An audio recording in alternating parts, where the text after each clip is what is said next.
Donc je passe la parole tout de suite à Frédéric Bouhon, qui va donc vous présenter la quatrième intervention de ce matin, confiance, droits fondamentaux et état de droit. Frédéric, je te cède la parole. Merci beaucoup, cher Jean-Benoît. Je prends donc le relais avec ce dernier exposé pour la matinée. Et je risque d'être un peu caricatural, puisque en 20 ou 30 minutes, discuter des droits fondamentaux et de leur lien avec la confiance, c'est un défi. J'ai pris comme pari d'essayer d'avoir une approche un peu englobante. Ça me forcera à certains raccourcis. Désolé pour ça. J'essaierai d'être plus nuancé dans les réponses qu'on pourra apporter aux discussions tout à l'heure et a fortiori dans la contribution écrite. Alors, des définitions de la confiance, on en a déjà beaucoup parlé. C'est difficile à définir. Moi aussi, j'apporte une petite pierre à l'édifice en proposant une définition qui me semble adaptée au contexte de mon exposé. Ce n'est pas moi qui l'invente, je prends une définition que j'ai trouvée dans la littérature allemande en l'occurrence. Elle date d'il y a une petite quinzaine d'années. Et voici sa traduction en français. La confiance envers l'État et ses institutions est l'attente inhérente à l'individu que l'État se comporte comme un État de droit démocratique et qu'il remplisse notamment les tâches qui lui sont assignées par la Constitution et qu'il respecte et protège les droits fondamentaux de l'individu. Donc là, il y a une dimension substantielle dans l'idée de confiance. C'est notamment un État, cette confiance est notamment suscitée par un État qui respecte sa propre Constitution, en particulier dans le contexte des droits fondamentaux. Donc on a, sur la base de cette définition, l'idée d'une attente, Erwartung en allemand. Il y a une attente des citoyens, et cette attente, si elle est satisfaite, produit, garantit ou maintient une certaine confiance. Qu'est-ce que c'est que cette attente? Toujours à titre d'introduction, je me réfère un instant à la bien connue Déclaration des droits de l'homme et du citoyen de 1789, et ici à un extrait de son préambule.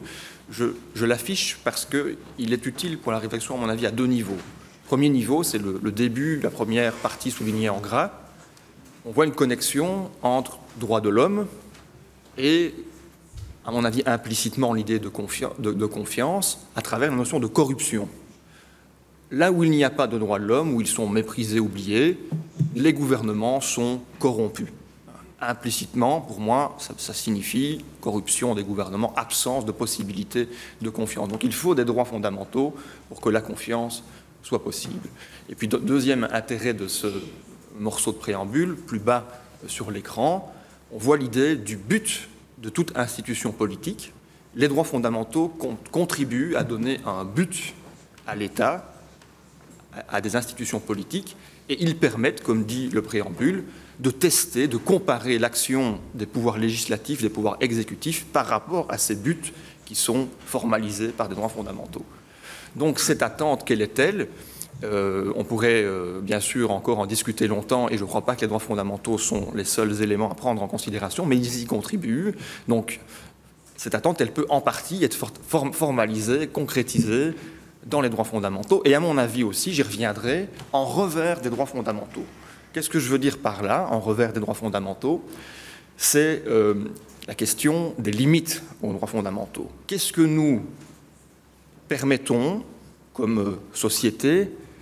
Qu'est-ce que nous acceptons comme société, comme individu, comme limite aux droits fondamentaux? Ça fait partie aussi de l'attente que nous avons envers l'État. Il y a des objectifs que l'État peut viser et qui permettent de réduire les droits fondamentaux. Donc j'y reviendrai à cette question du revers des droits fondamentaux. Dernier point introductif, n'oublions pas, c'est aussi des choses qui ont déjà été évoquées, que l'attente, elle est toujours susceptible d'être déçue. Il n'y a pas de garantie. La confiance, il y a toujours un risque qui lui est inhérent. L'insatisfaction peut revenir, et ça fera partie aussi de réflexions futures. Alors je vais essayer de discuter en deux temps, en me demandant dans quelle mesure les droits fondamentaux peuvent être des vecteurs de confiance d'abord, et puis dans la deuxième partie de l'intervention, dans quelle mesure sont-ils peut-être des vecteurs de méfiance. Je vous ai prévenu que ça serait peut-être un peu caricatural, c'est un peu binaire, mais bon, voilà, je construirai un peu de nuance autant que possible. Dans cette première partie, les droits fondamentaux comme des vecteurs de confiance, là aussi deux temps, et d'abord une petite réflexion rapide, historique. Si l'on parcourt un petit peu l'histoire des droits fondamentaux, voit-on des traces explicites ou implicites de cette idée de confiance? Je commence avec la préhistoire des droits fondamentaux. Antigone de Sophocle, ce n'est pas une pièce de théâtre qui est créatrice de droits fondamentaux, évidemment, mais elle me semble importante pour la réflexion qui précède la construction des droits fondamentaux, puisque dans Antigone, on sait que le personnage, Antigone, conteste une décision du roi Créon, qui ne veut pas permettre des funérailles, dans un contexte que je ne vais pas rappeler ici, et qu'elle va s'appuyer sur des normes supérieures, en l'occurrence divines, pour s'opposer à Créon. Et comme l'écrit un analyste de cette pièce de théâtre, le rôle d'Antigone, c'est celui d'une opposition fondamentale, irréductible, spontanée, à l'arbitraire et au despotisme de Créon. Donc face à la méfiance qu'elle nourrit pour la décision de Créon, elle va reconstruire une forme de confiance en s'appuyant sur des normes supérieures, en l'occurrence des normes divines. Avançons. La Magna Carta, beaucoup plus tard dans l'histoire, il y a ici des éminents collègues britanniques qui auraient bien plus que moi à dire sur le sujet, mais d'une très sommaire analyse, il ressort quelque chose qui pourrait paraître contradictoire. D'un côté, j'ai pu lire The signing of the Magna Carta was a landmark moment in the history of mutual trust. Et d'un autre côté, on peut lire Despite a great deal of bad blood and very little in the way of mutual trust, the two sides were able to come to an agreement of sorts, essentially a set of rules that laid out for the first time how the king should govern the country. Est-ce que c'est réconciliable, ces deux idées qui paraissent antagonistes? Peut-être que oui, parce qu'au fond, clairement, il y a au départ une situation de conflit, d'absence de confiance, et cette convention, cette charte, est susceptible d'amener une nouvelle forme de confiance, alors certainement pas de tout le peuple vis-à-vis des autorités, mais au moins des barons qui en sont les principaux acteurs. On avance dans le temps, le contrat social, on en a parlé hier, je ne serai pas long, hein, mais le contrat social, au fond, c'est une théorie qui signifie qu'on change de système de liberté. On abandonne la liberté naturelle, on passe vers une liberté encadrée, et cette liberté encadrée, qui est le cœur des droits fondamentaux, elle est possible dans un contexte où il y a une confiance horizontale, on se sent protégé par l'État, et une confiance mutuelle, on ne va plus risquer de se faire agresser à tout moment par les autres individus. Donc, dans ce contrat social, on a un élément fort, important pour les droits fondamentaux, et c'est lié aussi à l'idée de confiance. J'ai déjà parlé de la Déclaration des droits de l'homme, hein, un moyen de lutte contre la corruption. La Constitution belge, on pourrait en parler, mais je ne vais pas détailler cela. N'est-ce pas, à l'époque où elle est adoptée, une des constitutions les plus libérales, et n'est-elle pas, au moins pour ceux qui la veulent, c'est-à-dire les bourgeois, les nantis du début du XIXe siècle en Belgique, un moyen de fabriquer de la confiance là où elle était absente lorsque le territoire belge était régi par la couronne néerlandaise. Et puis, dernier élément, pour ce petit passage historique, plus récent, 1966, le bien connu Pacte international relatif aux droits civils et politiques. Là aussi, dans le préambule, on trouve une trace intéressante. Les droits fondamentaux sont un moyen de libérer les humains de la crainte et de la misère. Je laisse la misère de côté, on pourrait développer, mais la crainte, c'est un contexte dans lequel la confiance est impossible. Quand on craint autrui, quand on craint les autorités, on ne peut pas avoir confiance en elles. Les droits fondamentaux sont donc un moyen de faire disparaître la crainte et de permettre la confiance. J'en arrive alors à la deuxième partie de ma tentative de rechercher des éléments producteurs de confiance dans les droits fondamentaux.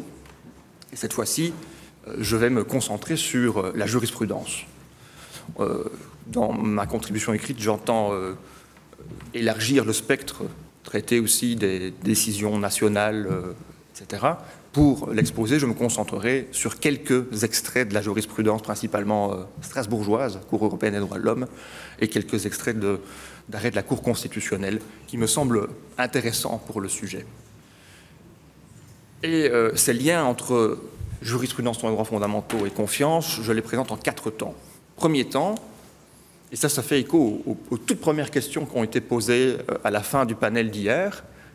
La confiance, c'est d'abord une confiance dans les institutions judiciaires. Je veux dire, c'est ça qui apparaît quand on consulte la jurisprudence de la Cour européenne des droits de l'homme. Dans 9 cas sur 10 où on évoque l'idée de confiance, c'est par rapport aux institutions judiciaires. Voici, par exemple, c'est un peu petit, désolé, la Cour a souligné à maintes reprises le rôle particulier du pouvoir judiciaire dans la société comme garant de la justice. Et on voit qu'il faut jouir de la confiance des citoyens, il faut s'assurer qu'on puisse jouir de la confiance des citoyens pour mener à bien la mission de l'État. Vous voyez M. Danillet, qui a donné son nom à un arrêt récent très important de la Cour européenne des droits de l'homme. C'est un magistrat qui avait émis des opinions et qui a impliqué sa mise à pied. Eh bien, la Cour européenne des droits de l'homme tient compte du fait qu'il faut faire attention à la confiance que l'on entretient vis-à-vis de ce pouvoir judiciaire pour traiter l'affaire. Et on trouve d'autres traces du même genre dans la jurisprudence.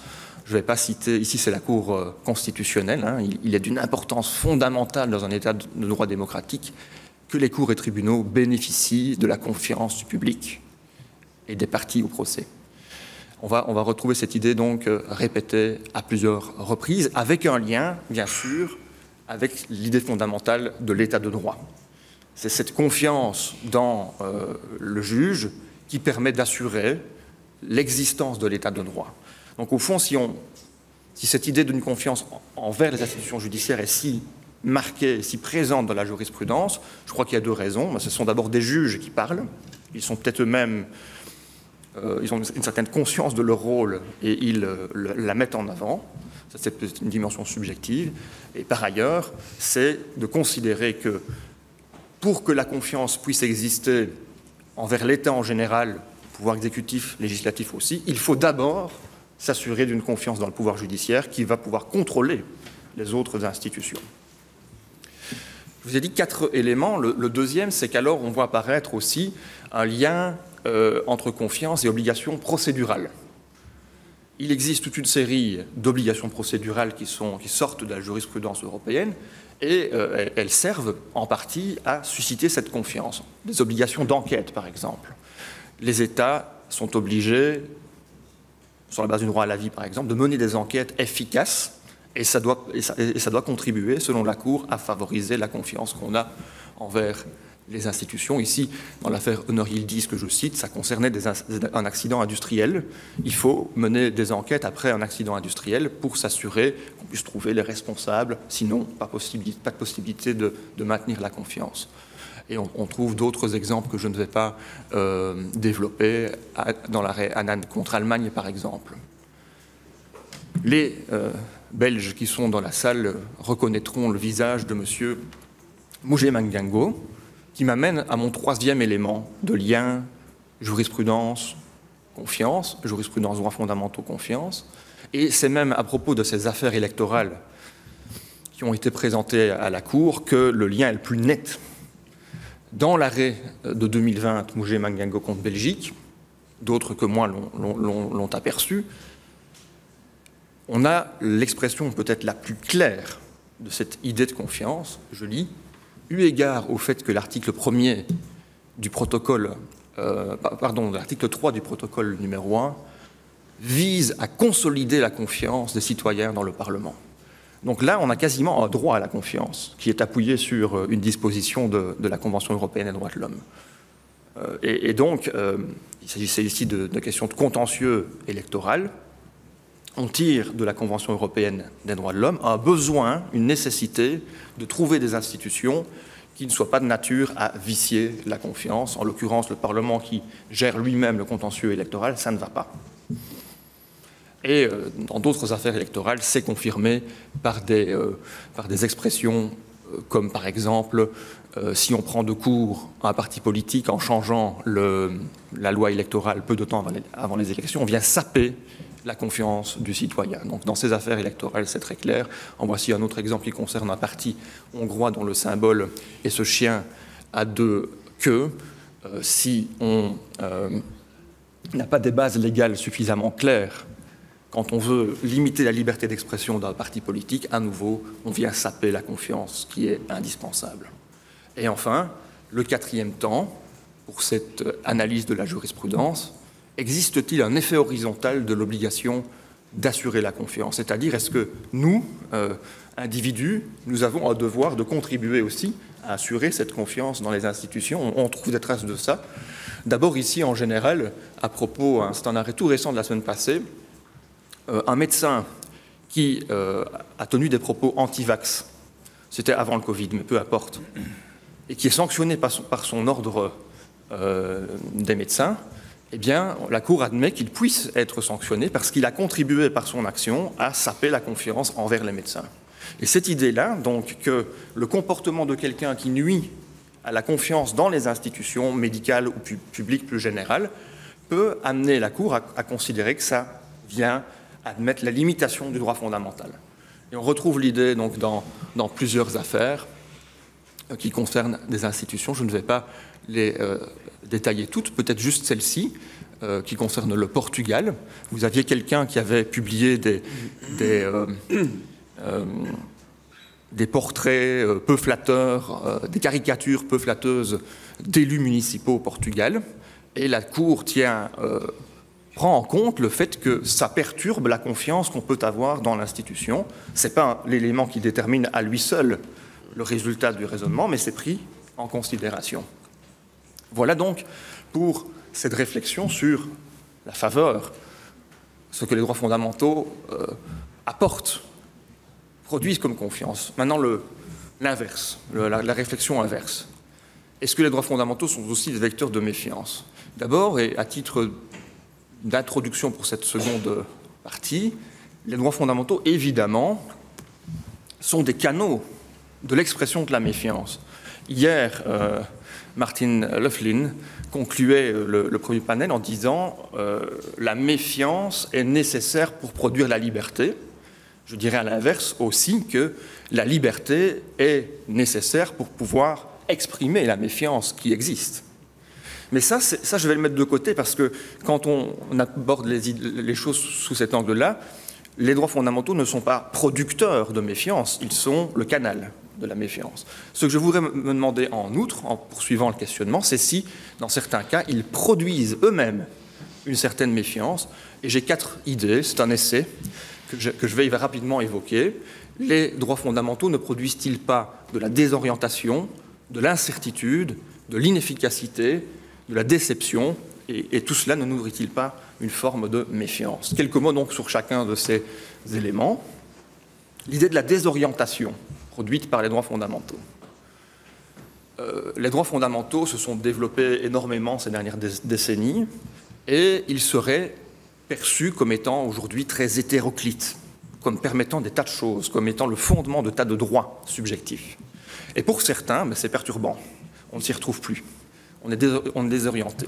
Il suffit de prendre comme exemple l'article 8, qui est à la fois le fondement de l'hyper-individualisation, le droit à l'autonomie personnelle qui va très loin, et qui est en même temps le siège d'une hyper-collectivisation, l'idée qu'on soit protégé en matière d'environnement. C'est aussi l'article 8 qui le fonde. Pour certains, c'est très compliqué à vivre, c'est désorientant. Est-ce qu'il faut pour autant être nostalgique de la Constitution de 1831 qui était plus simple? Je ne le crois pas. Deuxième élément, l'incertitude. Les droits fondamentaux créent de l'incertitude parce que leur portée est floue, serait floue. Parce que, comme la portée est floue, il faut que les juges les interprètent, et donc les juges auraient trop de pouvoir. C'est la fameuse question du gouvernement des juges qui est éculée chez les constitutionnalistes et les politologues, j'y reviens pas. Oui, évidemment, les droits fondamentaux sont flous, mais comme le disent Justine Lacroix et Jean-Yves Pranchère, je crois qu'il faut admettre que les droits fondamentaux sont inévitablement ouverts à des lectures divergentes. Mais c'est facile, comme professeur de droits de l'homme, d'accepter cette idée et vous en êtes peut-être, vous aussi, relativement convaincu que c'est nécessaire.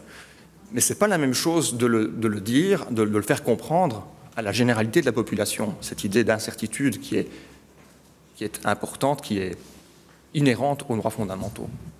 Troisième élément, les droits fondamentaux génèrent-ils peut-être de l'inefficacité? C'est aussi quelque chose qu'on leur reproche très régulièrement. Ils généreraient une forme d'inefficacité de l'action publique, parce qu'il serait un carcan trop important pour l'action publique. Et c'est vrai, on peut voir les choses sous cet angle-là. Pour un gouvernement, ça peut être compliqué. Entre les obligations négatives qui sont anciennes, qui sont historiques et qui sont déjà importantes, et les obligations positives, être obligé de faire certaines choses au service des citoyens, la marge de manœuvre se rétrécit. Et on peut se dire, je suis le gouvernement, je suis face à une crise sanitaire, je suis à la fois obligé de préserver la vie, obligation positive, mais je dois préserver tout un tas d'autres droits, la vie privée des citoyens, leur liberté d'expression, etc. Qu'est-ce qui me reste comme marge? C'est très difficile d'envisager les choses. Et ce reproche qu'on fait aux droits fondamentaux, il est très, très utile pour les populistes, très utile pour certains gouvernements qui vont pouvoir s'appuyer sur cette idée pour développer ce qu'on appelle, on sait que c'est discuté, les démocraties illibérales. On n'a pas besoin de ces carcans, on veut s'en débarrasser, les droits de l'homme sont gênants. Et ça, c'est aussi, sans aller vers ces démocraties dites illibérales, des moyens qu'on retrouve, notamment en Europe occidentale, pour rompre parfois avec l'idée de l'état de droit. C'est gênant, on peut se passer, on peut parfois même prétendre que, on l'a lu dans la presse il y a un an, sous la plume d'un constitutionnaliste belge, amener l'idée de matérialité. C'est-à-dire qu'à côté de la légalité a été violée, le Conseil d'État dit qu'il faut traiter les migrants, les réfugiés, les demandeurs d'asile autrement, mais il y a une question de matérialité, a-t-on pu lire? S'il n'y a pas moyen de faire mieux, c'est pas grave. Avec des discours comme ça, évidemment, les droits fondamentaux ne s'en sortent pas renforcés. Je crois qu'il reste de très larges marges de manœuvre, encore faut-il les voir. Et alors le quatrième élément, j'arrive au bout tout doucement, c'est l'idée de déception, qui est peut-être un peu plus englobante, un peu plus générale par rapport aux trois autres points que j'ai amenés. Je m'appuie ici sur les travaux de Madame Leijten, Ingrid Leijten, aux Pays-Bas, qui montre, notamment pendant la période Covid, mais elle élargit la réflexion, que les droits fondamentaux sont mal compris par beaucoup de citoyens néerlandais en l'occurrence, mais je pense qu'on peut généraliser, étendre. Souvent, les droits fondamentaux sont perçus comme étant des droits absolus par beaucoup de gens. La liberté d'expression, c'est pouvoir dire ce que je veux. La protection de la vie privée, c'est être à tout égard tranquille sans qu'on puisse connaître quoi que ce soit sur moi. À partir du moment où vous avez ce point de vue-là, cette compréhension-là, vous êtes déçu, parce que la réalité n'est pas celle-là. Les gouvernements peuvent porter atteinte, peuvent restreindre les droits fondamentaux, et donc vous êtes vite déçu, et ça pose donc un problème potentiel de confiance. Sur la déception toujours, je lisais, et pourtant c'est ancien, ça date des années 1990, l'idée que peut-être l'attente des citoyens, je reviens à cette idée d'Erwartung du début de mon exposé, est trop grande. On est facilement déçu quand on s'attend à beaucoup. Quand on attend une soirée magnifique pour le réveillon de Nouvel An, on est souvent déçu parce que finalement c'était pas si bien que ça. L'attente des citoyens n'est-elle pas trop élevée, notamment eu égard aux droits fondamentaux et à ce qu'ils peuvent apporter? Et cela n'explique-t-il pas une partie de leur déception?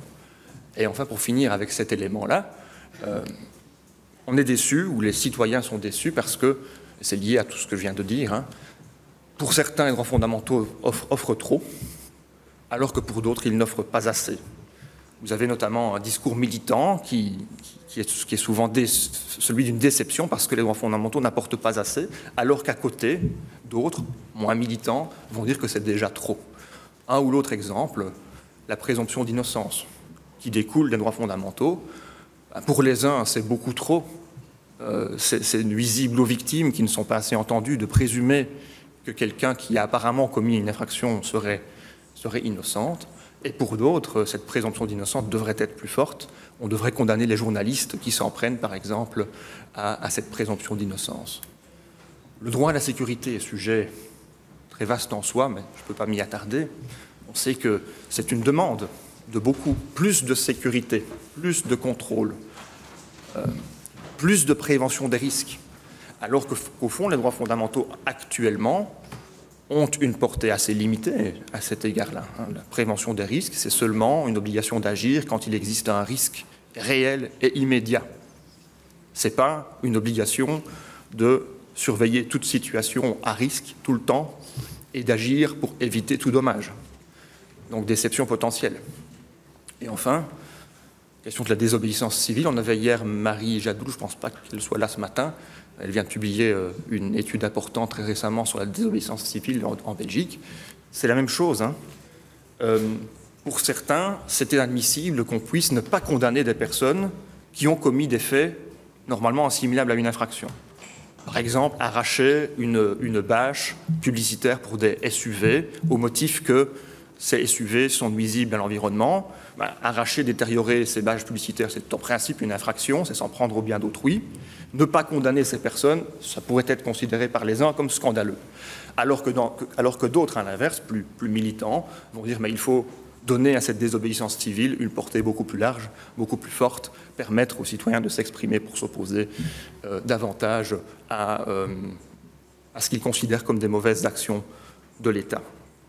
Et donc j'arrive à ma pré-conclusion et puis à ma conclusion. Ma pré-conclusion, c'est-à-dire reprendre ces 4 éléments. Moi, j'y vois évidemment à chaque fois, ou presque à chaque fois, des contreparties positives. La désorientation dont je parlais, c'est ce qui permet, en revers, des protections multiples et effectives qui n'existaient pas au XIXe siècle. C'est vrai que c'est peut-être perturbant, désorientant, parce qu'il y a des tas de droits qui existent et qui n'existaient pas avant, qui se contredisent peut-être en partie les uns envers les autres, mais aujourd'hui, on a une véritable protection des personnes, notamment les plus vulnérables. À l'incertitude, je vois comme réponse l'idée que c'est évolutif et adaptable, les droits fondamentaux, et que c'est un bien précieux. À l'idée d'inefficacité qui est avancée par certains, inefficacité de l'action publique à cause des droits fondamentaux, je réponds, c'est ça la garantie essentielle de l'état de droit substantiel. S'il n'y avait pas cette contrainte qui pèse sur les gouvernements, il n'y aurait plus d'état de droit. Et encore une fois, je veux insister sur le fait que ce n'est pas parce que moi, à cette tribune, dans ce joli salon, je considère qu'il y a un revers positif à ces problèmes, que c'est perçu comme ça par la généralité des citoyens qui, eux, peuvent continuer à voir d'abord l'aspect négatif. Et puis à la déception, le 4e élément, j'ai bien du mal à trouver en soi une réponse positive. Mais je ne vais pas rester sur du pessimiste, puisque ma conclusion, c'est une double piste de réflexion par rapport à ça. Vous verrez qu'elle est peut-être naïve, elle est sûrement naïve, mais je l'assume. Ma double piste de réflexion, c'est de dire il faut réguler l'offre et la demande. Je ne suis pas économiste, mais je prends ça comme expression, comme point de repère. Et qu'est-ce que je veux vous dire? C'est réfléchir, d'une part, à des évolutions juridiques pour clarifier ce que j'appelle la demande ici, c'est-à-dire l'attente. Qu'est-ce qu'on veut? Qu'est-ce que nous voulons collectivement? Et pour ça, on peut envisager des évolutions juridiques. Et d'autre part, je vais expliquer ce que je veux dire, réfléchir à des évolutions qui sont plutôt éducationnelles ou culturelles pour clarifier l'offre. Qu'est-ce que nous offrent en réalité les droits fondamentaux? Alors, sur le plan de la demande, des évolutions juridiques pourraient s'envisager. De quelles évolutions juridiques est-ce que je parle? Ça pourrait être de moderniser les catalogues des droits fondamentaux. Pourquoi pas? Mon professeur de droit constitutionnel, Jean-Claude Scholzen, disait la Constitution belge, le titre 2, c'est la vitrine. Faisons une belle vitrine, pourquoi pas? On sait que le titre 2 pourrait être révisé pendant cette législature. Il y a des propositions relativement ambitieuses, pourquoi pas? Mais ce n'est pas cela, à mon avis, le plus important. Pour moi, le plus important à ce stade, quand on réfléchit aux différents éléments que j'ai amenés, c'est de repenser aux limites des droits fondamentaux plutôt qu'à à la création de nouveaux droits fondamentaux. Alors, ne comprenez pas que je sois favorable à une restriction, à une limitation des droits fondamentaux en soi, mais à une réflexion sur ses limites. Pour moi, ce qui est le plus important avec les évolutions actuelles, c'est de se demander qu'est-ce que nous acceptons comme restriction. Et pour ça, on pourrait peut-être valoriser davantage les objectifs constitutionnels, les objectifs à valeur constitutionnelle, et les articuler sérieusement avec les droits fondamentaux. On pourrait repenser le rôle des buts légitimes qui sont énoncés dans la Convention européenne des droits de l'homme, les renouveler, les réarticuler avec les droits fondamentaux eux-mêmes. Est-on d'accord?